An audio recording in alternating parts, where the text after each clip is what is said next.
I don't want to set the world on fire. Welcome to another segment of Lore, where I look at the fictional history of popular franchises up until the main story, which I will quickly gloss over if need be. Now, duck and cover as we go over the world of Fallout.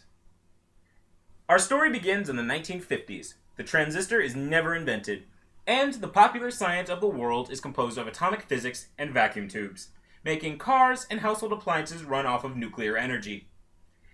The nation also has been altered, as the 50 states are now fused together into 13 commonwealths. In 2041, businessman Robert House creates Robco, which sends a scientific community into the next century as the company pioneers advanced robotics with the Protectrons and Mr. Handy robot models. In 2042, NukaCola is invented by John Caleb Bradburton. And yes, this is very, very important. In 2052, the tension in the world in the past century causes most of the world's petroleum reserves to dry up, thus starting a war between the European nations and the Middle East, after the Middle East decided to drastically increase oil prices. This, in turn, causes the US to forcibly annex Canada. In July of the same year, the UN is disbanded.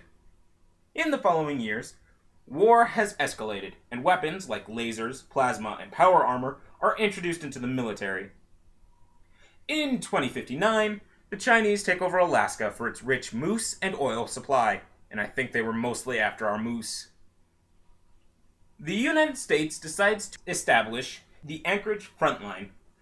In 2060, the European Commonwealth is disbanded. Secret sects of the United States government decide to plan for nuclear war.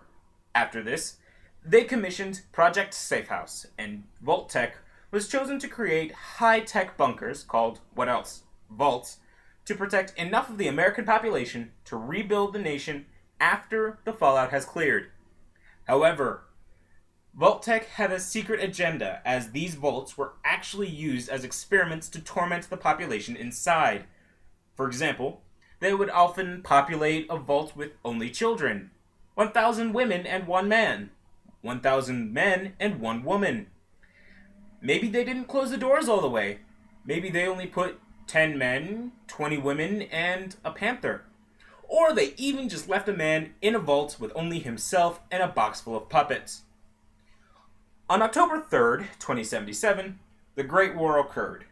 Every nuclear missile launched at once. The entire war, in and of itself, only lasted 2 hours, as the Earth was turned into a cinder. The games can vary as to when they take place. In 2161, the man or woman from Vault 13 wandered into the wasteland for a water chip for his or her vault to have clean water. In 2241, the chosen tribal who descended from the Vault Dweller destroys the remnants of the United States government called the Enclave and their president, Dick Richardson. What's his name again? Dick Richardson. Jay, you are aware of how that sounds, right? Yep, sounds like one big old dick joke. This is not my first rodeo, Erwin. That would have been your mother. Hey!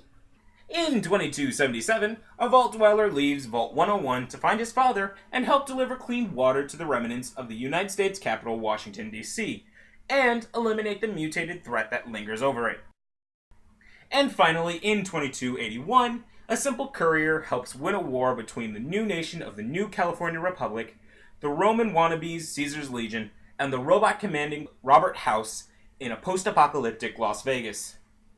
Nuclear war, robots, human depravity, all make for an interesting narrative which allows us to critique the human condition and what we will do if our life or even our sanity is put on the line. Some would become some sort of hero of the waste. Some would just bunker down in a fallout shelter. For me, I call that Tuesday.